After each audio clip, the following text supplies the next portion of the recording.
Lynn. Valley. This is Toy Talk episode 2. This week we're going to be discussing the NCAA and how it exploits the young black culture and young black male athletes and female athletes as well. So without further ado, let's get right into it. As you guys know, it's tournament time, so it's a lot of NCAA news going on, a lot of coverage going on.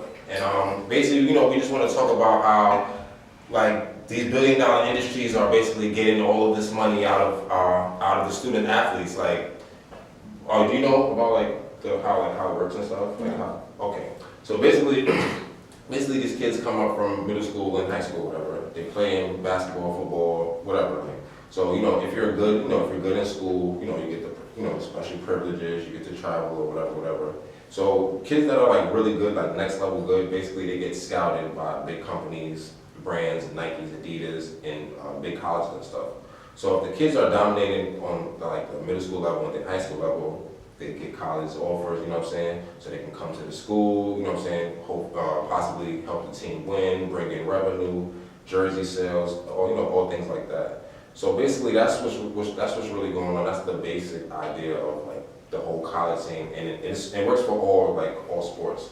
So basically, if a kid is super good and schools are basically competing to get the student, they would basically pay them under the table, basically pay their families, or if they got a situation, they got their living situation is bad, they'll say, okay, if you come to our school, we'll put your mom in the house, get your dad a car or whatever, and you basically incentivize the kids basically to work for them essentially, because they go to the schools and then they're a star, their jersey is selling, they bringing in revenue to the campus, and then they never get paid for it.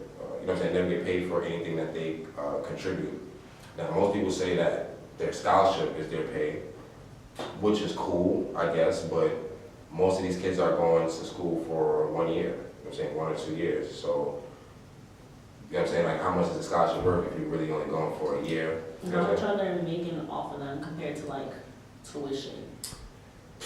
Tuition, let's say Is that all they get? It's just tuition is covered? Well, that's what they would like us to believe. They would like us to believe that these kids, they travel all year, they travel throughout the season, they do their homework, they don't get no type of pay, they don't do anything, but they're on TV every night, ticket prices going for thousands of dollars. I know you know the kid Zion Williamson is? Yeah, the shoe guy. Yeah. The shoe guy, no, the shoe guy's funny. Whatever. So he's really good or whatever. Basically, his college, he goes to Duke or whatever, and they are sponsored by Nike. So when the shoe thing happened, basically Nike got in contact with him, and they basically made him a custom shoe and shit. So that's a little piece of how the corporations basically are jumping on the kids before they even get professional or before they even get to college really. So basically what you said, tuition is I think maybe between $35,000 and $50,000 for a semester at Duke, I believe, something like that. So basically they're getting paid, basically their scholarship is about $50,000, and then let's say when they get to the league, they're making maybe on a rookie deal, maybe $6 million, something like that. $6 million in first year, maybe from $8 to $5 million, something like that. From $8 to $5 million they'll make, but it'll really be lower than that. You know what I'm saying? So close to $3 million, something like that. But ultimately, they still make enough money to where they can pay their tuition in one game, basically. Right. So they can go to the league first. But yeah, basically, that's basically the whole thing about it. The NCAA is it's like they forced themselves in the mix because kids were going to straight out of high school to the NBA at first, but then the NCAA was let me send them here, you know what I'm saying? You could develop them, they can get experience, they can get to go to school, which all sounds good, but then they came up with the one and done rule, so kids go to school for 1 year, then they leave. So it's not really, you can't be about education if you are only going to school for 1 year. And you're playing basketball, so you're not in class or on campus all the time. So basically that's kind of how the dynamic works. And it's sad because some of these kids, they're not going to go on to be the next Zion or the next LeBron. What's the percentage of people who do make it to be pro? Well, they have a draft every year. Every year there's a draft, and want to say, how many people come out the draft? About 60. About 60 people come out the draft every year, maybe. Out of how much? That's like a big gamble to be. Yeah. You know, like to be a student athlete, you know, it's like a student athlete. It's a lot of commitment. It's a lot of like physical strain on your body. You're taking like a big risk at like a small chance of something. But like if it doesn't work out, you didn't get paid for. Exactly. That's the thing. Like these guys, like these people, like they, they put their school careers on the line, like literally, like, and like I feel like they can't get paid, they can't work, they can't accept donations. You can't even try to give them something. If you're like, yo, I like what you do for the school, I like what you brought to the school, I want to give you something. They can't even accept because it's like, oh, you're taking money. Like, we already providing you with everything, so you can't take outside stuff. And do they do their own work, their own schoolwork? If you ask me personally, I don't. I don't feel like they. I don't think so. I don't think That's so. what I'm saying. So like, what if you're in school, like, you're a psychology major, Right. and you're like a student athlete, and you're not even doing your own work, and then like you get like a terrible injury, and like your career's over. Like, what are you supposed to fall back on? I mean, that's been the You don't really know, conversation like, for years. yeah. That's always been the thing. Like, well, what I'm saying, you're in school, you do the sports, and if you get hurt or the sports don't work out, what's the next thing? Now, most people, they don't know anything other than sports. Right. You know what I'm saying? Let's just be real. Most people, they don't really be doing their work, their whole school career. Right, that's what I'm saying. So like, if there's like, okay, that's out the picture. Well, you're in school for psychology. Like, I didn't pay attention to none of this. Like. Yeah, no, for sure. I mean, that's the gamble they take. You know what I'm saying? There's a lot of kids that's basically, risking their adulthoods and risking their teenage years investing in trying to be just a chance. Yeah, I mean, some people feel like all they need is a chance. You know what I'm saying? Because I feel like a lot of people don't even get the chance. Some people, they don't even make it to that point. But yeah, basically, like, and people always say like I was saying before, like about the student athletes getting paid. They always be like, oh, well, they're getting tuition, or they're getting their school paid for. And I just always thought that was so dumb because, we know some people stay for 4 years or later in their school careers, but most of the kids, like, they're trying to change their situation now. So right, they got whole families. Whole families, you know what I'm saying, they dead, or you know what I'm saying, they're trying to get out the neighborhood. So it's like, yo, I'm gonna go here for what school year? 9 months. I'm going for 9 months, and as soon as this shit is over, I'm going right to the league. I'm taking whatever situation they offer because I need to get out of the situation. So it's a good and bad thing. And me personally, if you ask me, I do think that they get paid, but it's not like a physical check. It's like under the table. It gotta be like on the back end over here. But I feel like even if it's like the school is definitely like making more. The schools making. Substantially. There was the game, Zion Williamson, they played in North Carolina. They said the highest ticket price was like $10,000. $10,000. $10,000. Now these kids that's in college, there's a couple of people on UNC that are pretty good, but that was really just for Zion. Like, you know what I'm saying? It's really just for one kid. So that right there, that was just crazy because I think Obama was at the game, right? Obama was at the game. Yeah, because he was the one who was like, his shoe. Yeah, that's what I'm saying. Like, so it's like when you got Obama and LeBron and Jay-Z and you know what I'm saying, you got these people come to your game and you got the tickets going for this and that. I don't believe that Zion Williamson is hurt or that people of that caliber is like broke or hurting. But I do think that they deserve a little bit more than just school gear and free shit. Like, you know what I'm saying? I'm sure they get free shit. I'm sure they can go anywhere and get free shit and pull up anywhere and be good. But I feel like I was telling Al the other day, I was like, yo, who gets the money from these tickets? Like, you know what I'm saying? Like, they make like billions and billions and billions. Like, who's getting that? Like, where's that being divided up into? Like, I don't know, but they got it. I feel like definitely I think after this tournament, I think a lot of stuff is gonna change with the NCAA. Because I feel like it's a lot of scandals, a lot of people leaking information. Even the Jordan McNair thing that happened. Oh yeah. How the boy Jordan McNair, he's playing for University of Maryland, and he basically died of any stroke. related to training that they had to do. It was like off-season training. They did an investigation into it, and the investigation led to like the coach being fired. I don't know the details of the investigation, but they did fire the head coach. Yeah, no, I remember that. Like, and that's the thing too. Like, this kid is working hard. This kid is pushing himself to the max, and something happens to them. It's like you know, what we were talking before. They couldn't even raise money for his funeral and stuff, right? Or they tried to stop one of him. his teammates, I think like Ellis something. He was trying to promote the fundraiser because his family basically made a foundation and they donated their foundation. Yeah. And he wasn't allowed to promote it just because like he's an athlete. So he tweeted about it and was basically saying that the NCAA is a joke because he can't promote it. And after the backlash, they allowed him to. But it's like it shouldn't have to be a backlash in order to exactly. That's the whole point, because it's like they can get all the money they want. They can say, yo, we got advertisements, we got sponsors, we got this, we got that. But as soon as you say, yo, I got a bake sale, I got some cookies, that they're like, nah, you can't get no money here. We the only people that can get money here. Like, and it's sad because I feel like as much as they say like, oh, like we're giving the kids this or we're providing this, like I feel like they know that like these kids don't have, a lot of them don't have, and they're not gonna say no because they need to take it out. So they basically, I feel like they're using that, just like in the music industry, like when like the top executive, he knows that an artist is struggling, or like females go through like they want to get on or they want the shot, so he feel like he's gonna use his position of power to say, okay, well, if you want to get to this place, you gotta do these things, and it don't have to be like anything sexual, but it could just be stuff that you like.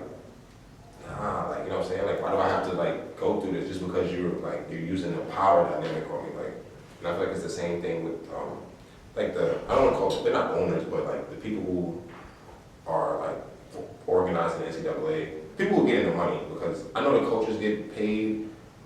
I don't really know who else gets the money. Like, I don't like, there's not owners for teams, I don't think, right? I don't really know, but whoever's getting the money, I feel like needs to it needs to be like a total like rebrand, like on the whole situation. Like, I know like the NBA is like different. But I just noticed with like the NBA, it's like the face of the NBA is like black men. Right, facts. But like they're definitely not the people like owning it. There's not really like black owner. Like who is a black owner? There's only one black owner in sports history, and that is Michael Jordan. So like Magic and Jay-Z, they're like.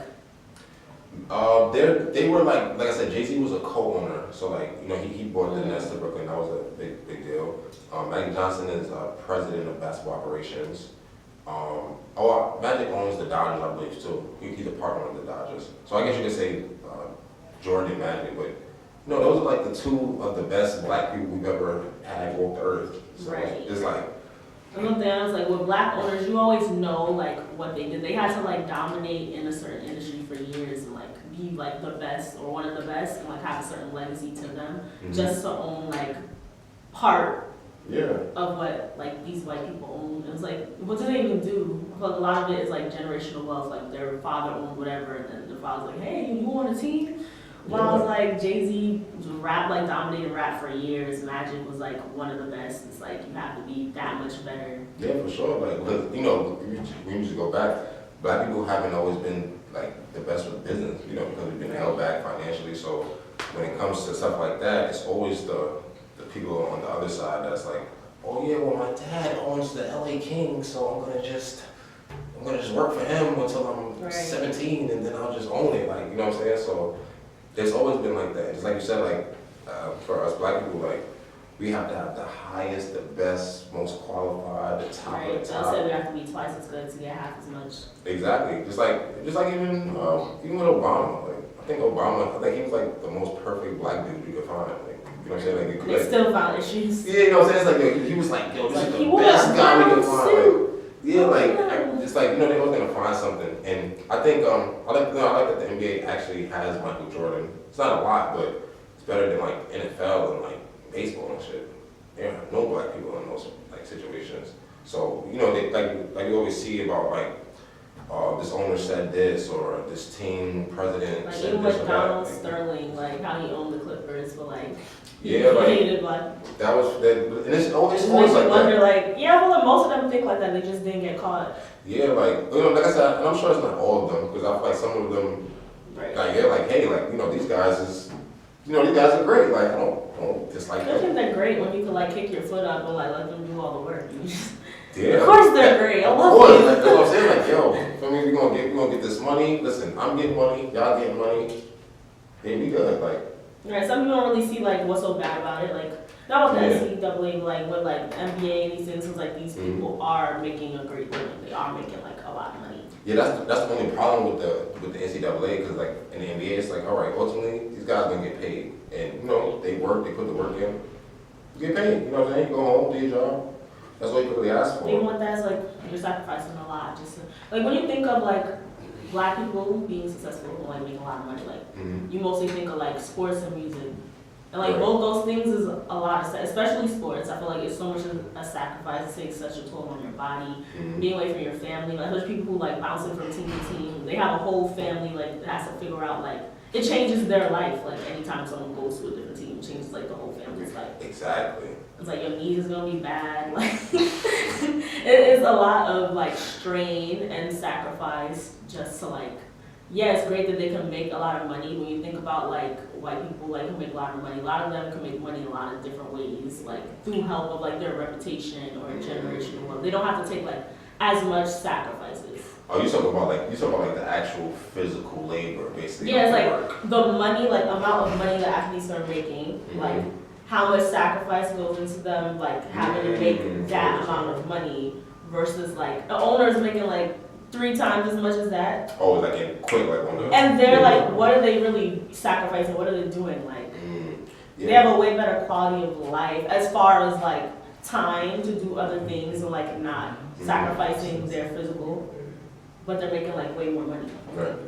No, that makes total sense. Like, and just like you said, like it's like they're working way less to get way more. And it's like the athletes are working way harder to get. Yeah, they're sacrificing a lot. And I understand it's a lot of money. People are, oh, why are they doing? I understand it, but it's like the sacrifice of it is all I'm thinking about. Yeah, well, I mean, like, with that kind of money, I mean, shit, like, you gotta come with something. You gotta give up something. Like, you gotta give us something. Man. Right, for us.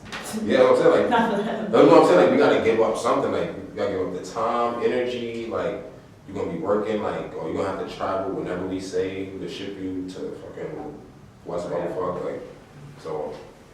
And basically, we was talking about before, basically about how like like say like this, we talk about like the NBA and about how their contracts are, but it's like the NCAA. It's like their contracts are like how it is in like music and stuff, where they give like those 360s, or you know what I'm saying, where they give those bad deals, where it's like, hey, listen, sign up with us, then we're gonna give you all of the company gear, we're gonna bless you, but then Yeah, like they get like advances. Yeah. And it's like they don't own anything, like their likeness, everything like goes to like the record labels. exactly, like, and that's the same thing with kids that's doing college shit. Like, I feel like with like a couple years ago, they even had like a video game of NCAA kids, and they had to stop because like they were making money off the game, of course, but they wasn't giving the kids no money. It wasn't even like they wasn't even using the kids' names. They would just put like their jersey number, but it's like, come on, like if you playing with Duke and it's like a super brawling dark-skinned guy on the court, and he got the same number as Zion. It's like, all right, bro. Like, Do you feel like college sports can be like compared to slavery? A lot of people make that correlation. I'm just calling like people make that like with the NFL and NBA too. Like they like compare it to slavery. Because it's I mean, it's clearly not exactly like you're getting paid, but like the dynamic, yeah, a lot of it reminds them of slavery. I got friends who did like stop watching basketball because they said it feels like it reminds them of slavery. Because basically old white guys owning teams that are mostly like black and or people of color. Right, and like even like the performative aspect, like most people who like getting these seats to like the games is majority white people, especially like the front row seats or whatever. It's like majority like white people sitting there like watching black people perform like for entertainment. Yeah, no. And even a lot of them go and like purposely like heckle, even though they like want to watch basketball and they like respect it, not just basketball but sports in general, but then they're racist towards athletes, like what happened with Russell Westbrook, or even like certain athletes have a guy's name, he's like a black guy who plays for Italy, and they like call him monkey and throw like bananas on the field and stuff, but they love the sport and they want to watch him play, but they also want to harass him for being black. Like even like, okay, like when they're like picking up these players, It does remind me a lot of like a slave auction. Like they want to know the height and the weight and like wingspan, how fast they run. Like people really like go up and touch them, like Oh, you like people like yo. Yeah. Ooh. No, that's funny. Reminds me of Get Out. What did that guy say in Get Out when he was talking about like black people's genetics or something? Oh, basically like about how like we're just like. It's like they're like genetically like something like I don't know, rubbed me the wrong way. Like it just rubbed me the wrong way. You mean like UFC? Yes. Yeah, nah, too brutal for me. You ever get in street fights as a kid? I did judo after school, first grade. Aw. You should have seen me. Judo? With your frame and your genetic makeup, if you really pushed your body, and I mean really trained, no pussyfooting around, you'd be a fucking beast. No, I totally agree. Like, I never really thought about that before, but... Right, like, you see like a bunch of like old white guys folding their hands like... They get the leap on Imagine that. Ooh, nice wingspan. Ooh, broad shoulders. Strong Negro. Like, nah. That's hilarious. I don't like that. That's funny. No, but no, I totally agree. Like, I feel like, as far as that point, like, yeah, I feel like that's where drafting shit comes from. I feel like, slave auctions, I feel like, we gotta see everybody. We gotta see all the guys do the same thing to see who do it better, Right. just so we can like pick like. And I feel like they took that and made it a sports thing, and I feel like mostly minority people dominate sports. Latinos, black people, usually that dominate sports. So it's like I don't know, and I feel like people that are like physically gifted and like I feel like they're so amazed by that. You know what I'm saying? Like it's like the Zion kid. He's a really skilled basketball player, but people are like really clamoring to him because of his physical ability, like and like how he looks and how he moves, like not really like so much like how he plays, like so it's like just like you said, like I feel like there's still like a I say like an admiration for like you said like the physical there you go, the physical superiority. It's like it's okay if y'all are physically superior as long as we're still profiting off of that. Exactly, and I feel like that's what they. Which is like slavery. Yeah, basically without basically forcing us like to work, you know what I'm saying? Basically volunteer to do it now, like, and it's not like, you know what I'm saying, like you're not getting beat and stuff, but I feel like the principles are still there in the mindset and the mindset of like, okay, well, you don't want to do what we say, get out of here. You don't want to enter our demands, like, get away, don't, like, you know what I'm saying? And a lot of like college sports, it like reminds me more so not like necessarily like slavery, but like indentured servitude. How like indentured servitude is basically you work, like you're employed for like a company or entity, but it's like it's not unpaid labor, but it's extreme labor. You're under contract to work for a certain amount of time. And then you get the benefits of it. You usually do it for a benefit or like for money, but you get it after. So let's say like when people were first like migrating to America, for lack of a better term, migrating here, there were people who came here, they could not afford to like make a better life for themselves. Right. So they would sign up for indentured servitude. Usually it would be like 5 to 7 years. And they would work, they would not really be getting money, like they would live like whoever they work with, and they would work for the extreme labor. Then after like the 5 to 7 years, they'll get a plot of land and like a little money so they can actually have something to build on to like start their life. So it's not necessarily slavery, you're getting the benefits of it, but more so afterwards. But even with that, like a lot of indentured servers, like I don't know exactly what they had to do. Like the ones who first, there's different types, like in different countries. But that's the type I learned about in school, like when I was in college. But a lot of them, like in America, who was doing that, a lot of them would run away. And I'm like, if it's not slavery and it's not that bad, why are they running away? When they would run away, it's like their time to start over. So let's say like you did it for 2 years and you signed to for 5 years. If you ran away and they found you, you would have to do 7 years. Yeah, that makes sense. It's like that. But that's actually banned. Indentured servitude is banned in like a lot of different countries because they say it's a form of slavery. Because you know what it is? It's basically like it's like the banks. It's like, yo, they'll give you like we'll give you this. You'll work for us, we'll give you this. But we're gonna put you in a position to where we know for sure you're not gonna be able to like pay us back or like, upkeep it. So it's like a bad cycle. So yeah, it's like taking advantage of like disadvantage. Basically. Yeah, basically. They know like you can't afford it. If you could afford this, like you basically for you to like take out a loan for it, you're paying like 5 to 10 years longer than you would have if you could have paid it up front. But they know you can't pay for it up front. But that's the thing, so they exploit that. Exactly, and then, like they say, listen, if we can get you to pay for 5 to 10 years, we know that like you're not gonna be able to make every payment for 5 to 10 years. Right. So that's they're gonna make that like like so it's like a when you see the difference of how much you really end up paying for something versus if you could afford it in the first place is way more. Exactly. Like if you had the money to just do it up front. But they know like a lot of people cannot. It's just like another form of exploitation. Exactly, and I'm like same thing with the schools and shit. Like it's like the schools like they have contracts with Nike, they got contracts with Adidas, they got contracts with these people. So when they get the kids, it's like if a kid say, hey, like the Lonzo Ball kid, like they'll have my family have their own brand or whatever. They like no, don't come with your own brand. We don't want to hear none of that. Self-sufficient. No, we already got shit going on.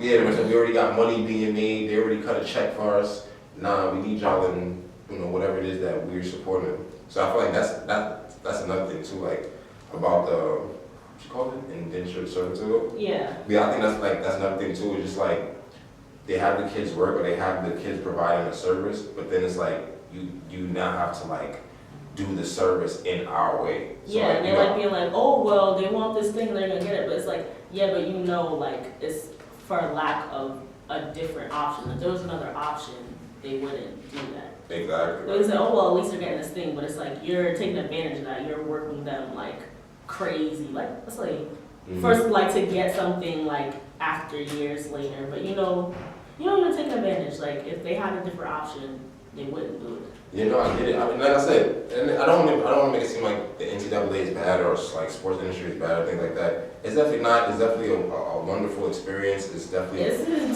You know, I'm saying like for the kids that are into that and that are dedicating their life to it, it's a great experience. Like, but it's not good that what I'm saying how you got to get there or like the fact that everything is not going to be. I think about the kids who don't make it pro. It's like, what did you get out of that?